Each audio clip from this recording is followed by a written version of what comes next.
All right, this will be a reading of Summer Help Wanted by Ronald E. Walker. That's me. And this is a first. I'm going to try to make it as long as possible. Not certain what YouTube will let me do with it, how long it can be, and that sort of thing, whatever. At any rate, this word count on this book is 164,393, which is more than double what most eBooks are, because they base it around 80,000 words. It's 248 pages long. It's I'm not going to get probably through the first chapter with this, but at any rate, I'll go ahead and start. I'll try to go slow, not get ahead of myself, not get winded, all this other stuff. But at any rate, the story is familiar to me. I lived part of it. Not all of it by any means, but part of it. And based it on what I consider to be a good friend. He was a good friend. We worked out and lifted weights together, and he got drunk every weekend. Haven't heard from him in years. Don't know what's happened to him or anything or whatever, but at any rate. Get my throat clear and get ready to go, and we'll start. The sign hanging in the quick mark window glared at Eric, mocking his plight. A few months earlier, it would have been the answer to a prayer. Now a solution was at hand. It was simply too late. He could take the part-time job, have the needed extra money, but the damage of ends not meeting financially had mapped out the final destination of his marriage. Kay took comfort in the arms of another man, and Eric could see the handwriting on the wall. Go your own way, goodbye, and good riddance. Pulling the screen door open, he pushed the main door opening into the store. Hey, Martha. He indicated the sign in the window. Who needs extra help? Well, you know, Ray Biggs died and left his farm to his favorite niece. She was in today and put the sign in the window. Don't know a hill of beans about farming, and she thinks to get by with a part-time man. What she needs is a full-time man, and he's going to need some help from others to help him. That's what everybody says, and she ain't likely to find anyone around here that's worth having. He's going to have to do it all. All she's likely to get is a bunch of no-count Mexicans. She don't even know what tractors Ray had, much less how to start one or change implements. That ain't all. She's coming up to farrowing time and don't know which one is a sow and which one is a boar. On top of that, the cows are all due to drop. Ray liked to have his calves in the spring. Said they did better with a good start and good weather, rather than the cold of winter. She ain't got no business being here. She's a city girl and lost as a goose. She took a deep breath. Billy Dothan has been helping feed the livestock. Tom's been helping him milk. But Billy's military school starts next week, and Tom ain't going to let him do any more after this weekend. It's more than just a part-time job. That's a big farm. Cynically, she asked, how about you? Interested? Heard things weren't going real well with you. And that didn't move. Okay. Tramble was a small town, and what people did not know, the local gossips made up with half-truth, conjecture, and innuendo. Eric ignored Martha's remark. She and Larry Priest had a standing appointment at her house for a rip-snorting weekend drunk. She was the mother of his two closest friends. Still, he held little respect for her, but remained courteous. We can all use extra money, but right now I need a loaf of bread. Kenny climbed up on the kitchen counter and used the cabinet shelves for a ladder and destroyed the one we had on top of the refrigerator. He was trying to get a slice of bread and rip the sack open. Okay, that looks good. His movement to open the bag sent pieces of bread all over the kitchen floor. He was not able to reverse his movements to get back down, and he was stuck on top of the refrigerator. He was not very happy about that. We sometimes dig a hole too deep to manage, but life is all about the averages. He had success and failure, but he will learn from the experience and find the ability to define the repercussions and formulate an exit plan later in his life. I haven't seen Clayton or Merle since last weekend. Is Patch's leg mending all right? You mean the flag race where he banged it on the gate that idiot closed? It wasn't real bad, and the swelling went down real fast. He'll be ready to ride this weekend. He's hard to beat on the barrels and flag race, but only Clayton can ride him. Only him too, and Patches won't ride double. That's why we got him so cheap. Change paid. Eric knew Patches acted badly when he was allowed the freedom. Unknown to Martha, Eric had the papers on Patches. Eric, Merle, and Clayton shared what little they had. Patches was considered Clayton's horse. Eric had ridden Patches after Merle bet $500 gazillion that Patches would put him on his butt. Merle lost the bet, which was made by two good friends who were always betting some outlandish amount and knew it was only made in jest. Eric rode Patches to keep the steer riding. Sorry, redo this. Eric rode Patches to keep the steer running straight, or haze as it's called, when Clayton and Merle bulldogged from Eric's horse. Clayton hazed for Eric and Merle when they bulldogged using Eric's horse. Their partnerships began at a rodeo when Clayton offered to haze for Eric in exchange for Clayton's use of Eric's horse in team roping with Merle. Their association grew over the years into brotherly love. Here's the bread, that'll be 35 cents. He paid her, went to see his pickup, and wrote the telephone number on a piece of cardboard he found behind the seat.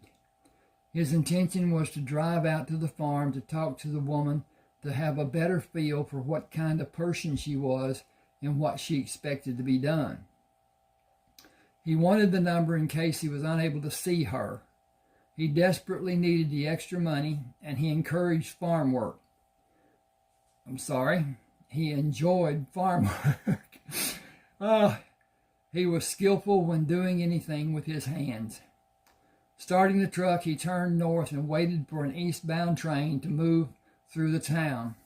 He waved back at the conductor on the last car passing through the crossing.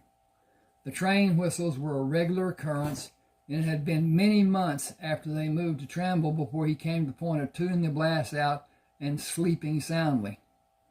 Eric recognized all the train crews, having met them through Kay's Uncle Earl, who was retired from the railroad and lived in Willoughby, where the train terminal and roundhouse were located, and where Eric worked as a mechanic apprentice behind the Oberfelt Ranch and Home Store.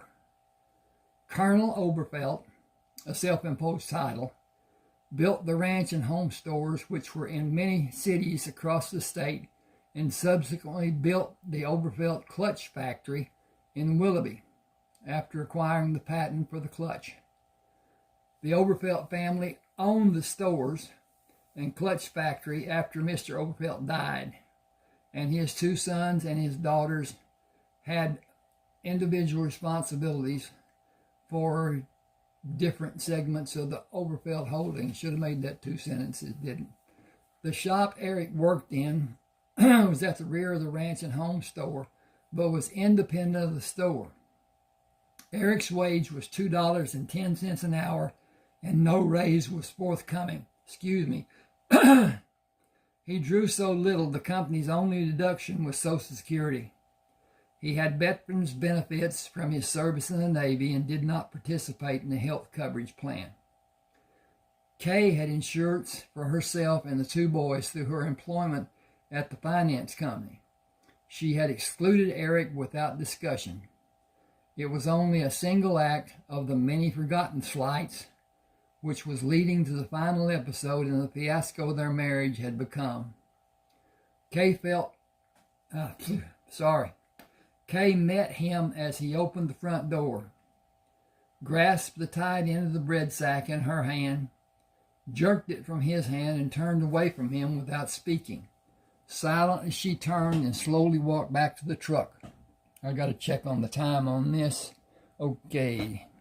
We're okay. Thank you for that.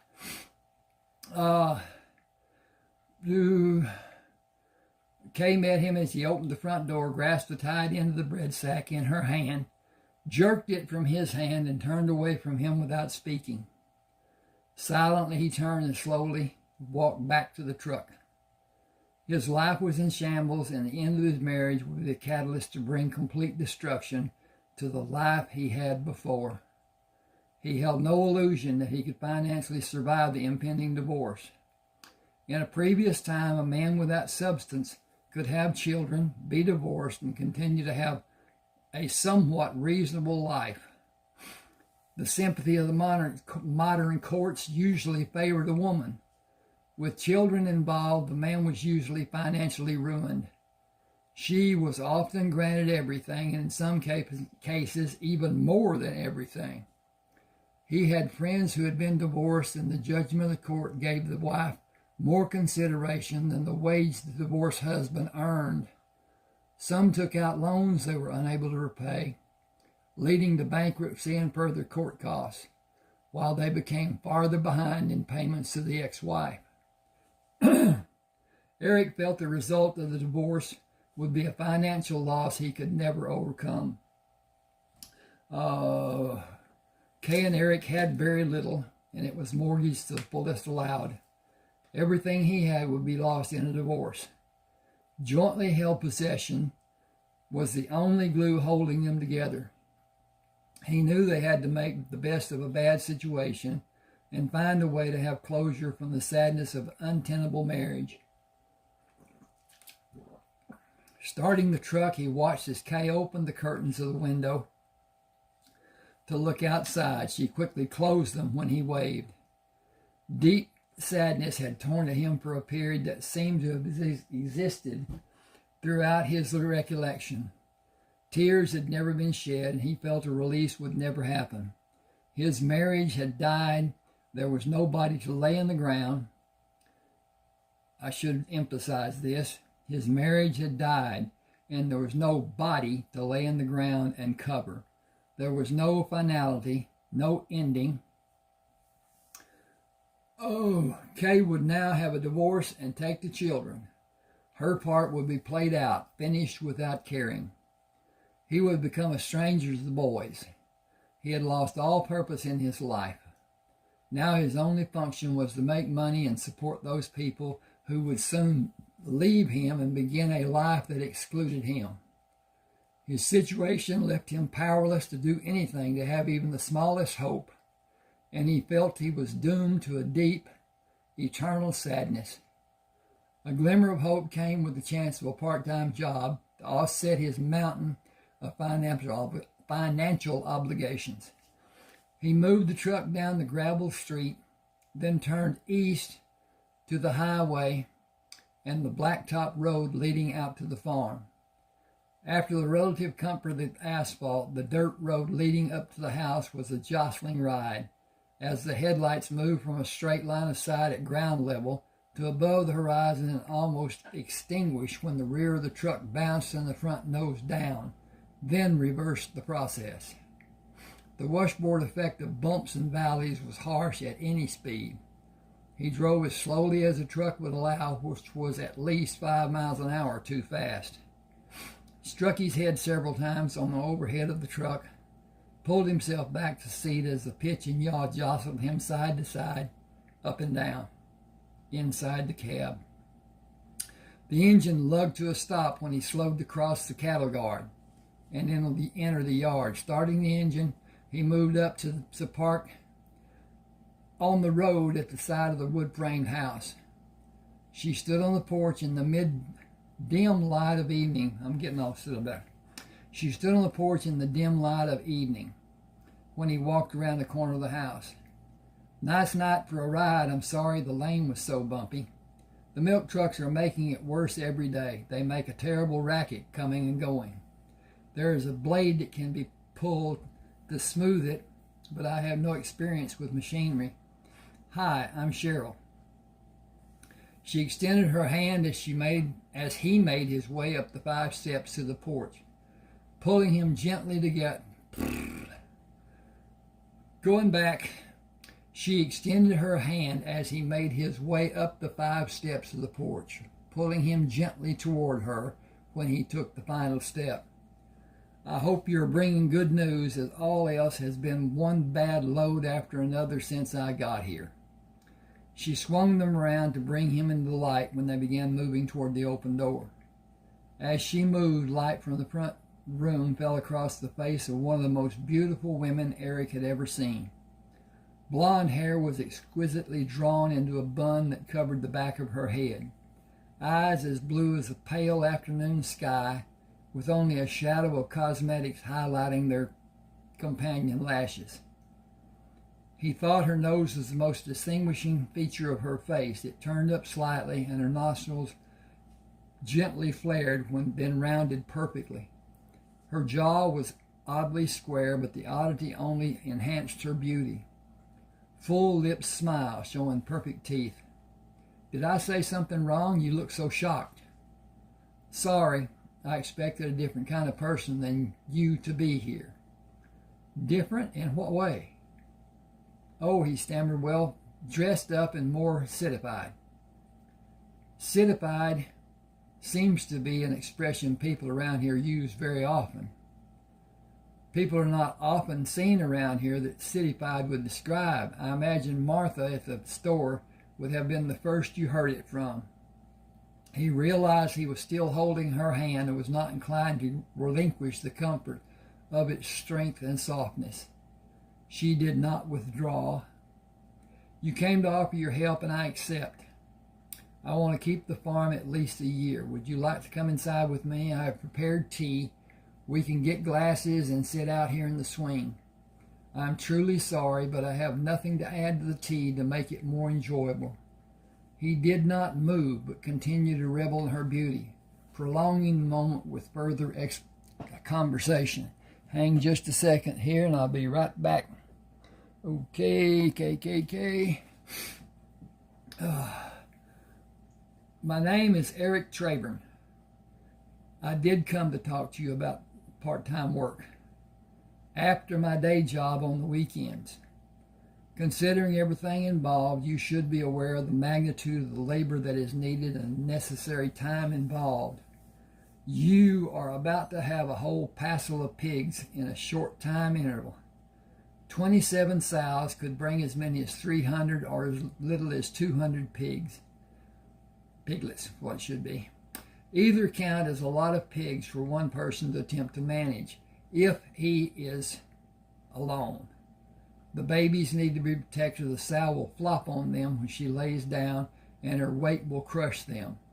Whole litters have been lost without crates being used. He paused, wondering if it's more than she might digest.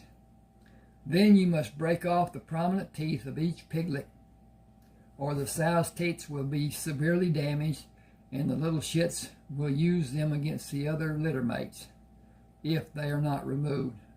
Removing the teeth can only be done in a fashion that requires expertise in knowing where the break is done to not hurt the pig. He looked at her to be certain she was not squeamish about doing what was needed. The tails need to be cut off so the other piglets can't chew on them and maybe cause infection. The nabils must be dipped in a solution to prevent infection. He paused and continued when her expression did not change. Then the calves are about to be born. It is an involved process if all goes. Excuse me. I'm going to start this over. The calves are about to start dropping. It is an involved process if all goes Well, all the fields have been plowed and only need to be disked and harrowed before planting. If we're planting soybeans, I would assume we will drill rather than plant. There is a flock of planting that needs to be done, and I only have so much time to give. Fences are a constant battle to keep mended. Counting the beef and the dairy cows, there are over 250 head of mature cows on this place and 2 other pieces of ground located across the road. As she leaned closer to him, he held his breath, afraid she was going to discover something about him which would be a reason or just a feeling sufficient to cause her to mistrust him and not want him to work on the farm. You seem to know quite a lot about the farm. I helped Ray. We were friends. He was one of only a few people that I could feel secure enough to talk with, to tell my fears, my hopes, my desires, even my hurts. We shared a lot. It's a small town. He stiffened and his grip on her right hand tightened slightly. A look of anguish clouded his expression. It's a small town and everybody knows everybody's business, or they think they know. You will learn sooner or later that I am married, but it's in name only and it's near a divorce. The slightest thing imaginable may be the mechanism to make her leave. We barely tolerate each other, and each of her family members is a sadistic nemesis to me. They poison her mind and my children's. There are 2 boys. Kenny is the oldest. He will be 3 in 2 months. He came back home from a visit to his mother's house 3 weeks ago and told me I would not be his daddy anymore. He said his aunt and uncle had told him I would not be. He paused to strengthen his composure. It is tearing me apart, and the marriage too. The damage has already been done. Nothing is going to save even a shred of our marriage. I hate to tell you, but the youngest child's origin is at best dubious, as we have not had sex in God knows how long. She tried to tell me that we make love in our sleep. When I didn't immediately go along with that explanation, she said she got me erect in my sleep and I got her pregnant. He paused again. She is involved even now in an affair. I only say this to you because I would rather you hear the truth than the gossip. The townspeople may be what will eventually drive her away because they all disrespect her and openly shun her. There are some who will purposely drive down the middle of the street and make her move her car out of the way. He seemed to see her reaction and continued. Willoughby has 2 branches office of the finance company that she works for. The woman who got her the job works at the other office. She has not spoken to Kay in over a year, and she lives on the other side of Tramble. Eric hesitated. The only possible outcome is Kay's leaving. It's just a matter of time. We will lose most of what we have. I have no idea what the judge will do to me, but his record leans toward helping women. With all that said, do you still want me? Oh, yes, absolutely. I had no idea about all the work that needs to be done.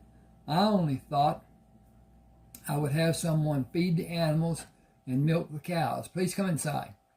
Then come out here with me. I have enjoyed the night and the moonlight on the lake. I think you need to talk. I know I need to talk to you. She moved toward the door, turned back to look at him when he released her hand. She took both of his hands in hers and brought him into the light. So much sadness at such a young age. How old are you, 23? I just turned 26 in January. I was a New Year baby. You were born the 1st? Astrologically, that makes you very special and very talented, and a very hard-line realist. At times too realistic and not imaginative. You have a hard time seeing opportunities because your view is sometimes so stiff. That's pretty evident, judging from what I've done in my life so far. I joined the Navy when I was 17. I enjoyed the plane flight from St. Louis to San Diego. It kind of went downhill after that. I was far too young to be in the Navy. I hated it and most of the people I met while I was in. I got out before my 21st birthday. She pulled him closer. I was 23 when you were born. I was working on my degree in my last year of college. I took 3 years off to travel after I graduated. After that, I got my master's degree. College days were fun times. A lot of beer parties and a lot of other things. Those years helped me form some very important bonds and have led to contact with some very important and influential people. My major in college was in business. I enjoy my work, but I think I might give up a full-time work to live here and only work part of the time. I want an easier, more laid-back life. Not a life of leisure, but an easier, less stressful life than I've had in the past. He smiled. Farm life can be enjoyable if you like the type of work it requires. It's boring and tedious if someone doesn't like it. I like doing the chores and farm living, but I would like to relax and do idle things like watch television sometime. Ray didn't want one. He said it was the devil's tool, and he may have been right about some people letting it take up all their time. I need to check the time. I'll be right back. Okay. Yep, we're about to finish. Okay. She poured the tea over ice in 2 large glasses. If you take them out to the swing, I'll bring ice and a tea pitcher. Eric placed the 2 glasses on the stand, which stood between the wall of the house and the swing, then sat on the swing on the side away from the wall and held the swing in position until she could be seated. She sat on his right side, handed him a glass of tea, swung her left arm over his head to rest on the back of the swing. Her left breast pushed into his right arm. He moved the glass from his right hand to his left and put his right hand on the top of his thigh. She stopped him as he raised the glass to drink. Let's toast our partnership. She pushed her glass to his, turning her body farther into his. The contact had an immediate reaction from Eric. He edged his hand away from her to cover his erection from her view. She did not look at him and hoped that... Woo-wee! He did not look at her and hoped the redness of his complexion was not visible in the dim light. To a lasting and productive partnership. He drank the tea, then drank again and asked for more, relieved when her body position was inches away from his after she settled back from pouring the tea. I'm going to stop here.